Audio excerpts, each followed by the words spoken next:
I'm not gonna talk about the poop. They don't want to know about the poop. It's broken. Why is it broken? Well, a ramp fell on me because I was in the wrong place at the wrong time. How did this happen? I don't remember. Why don't you remember? Because it hit my head. So the ramp came down, and it got me on the side. Mind your own business, it's my fat. It's getting better now, but there was a really ugly bruise for like 10 days or so.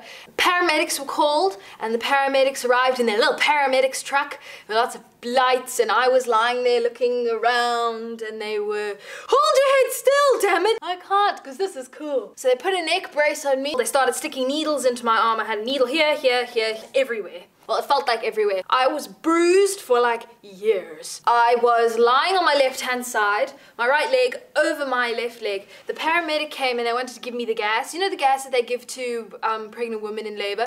It does not feel that good. It makes you very woozy. I couldn't breathe because every time I had major chest pain, I had pain in my abdomen, I had pain everywhere. Because I had a big bruise stretching all the way on my left-hand side, the paramedics were nervous that maybe I had like ruptured something and it was bleeding all over my internal organs, or, you know, all of these very scary words that float around when you watch Grey's Anatomy. The paramedic said to my boss, there is a helicopter landing in the field just over there in about 12 minutes. You've got 12 minutes to get the horses out of the field. He kind of said, that's not enough time, they must just deal with it. And they did. My boss did complain to me afterwards, saying that she wished that the helicopter had actually blown the entire muck heap away, but it didn't. There was just a lot of straw and poo everywhere.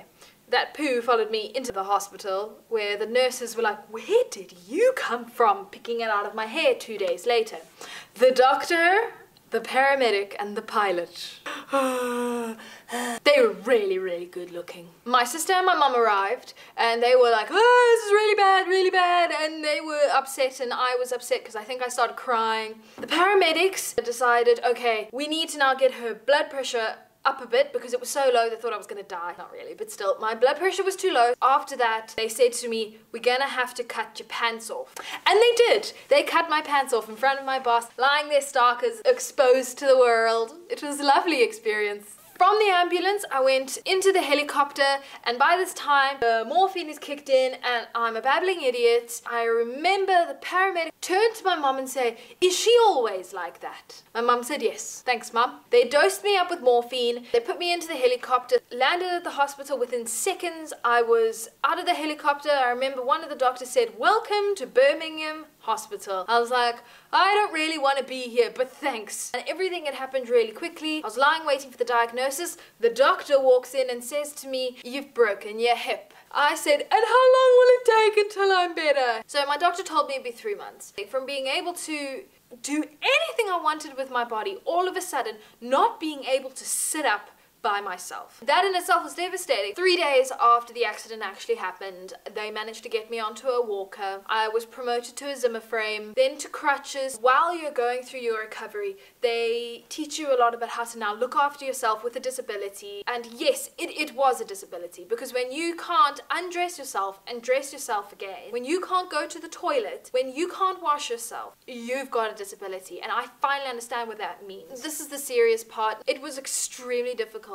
It was probably one of the most challenging things I've ever done. I've dealt with a lot of emotional challenges. I've never dealt with something physical like that. And this has given me an appreciation for my body. It has changed the way I view myself. I'm honestly grateful for this experience. In hindsight, I can look at what happened to me and talk to other people about body appreciation. We have got so much pressure to be perfect. There's so much pressure to have a good body. There's so much pressure to have the perfect hair. There's so much pressure to have clear skin.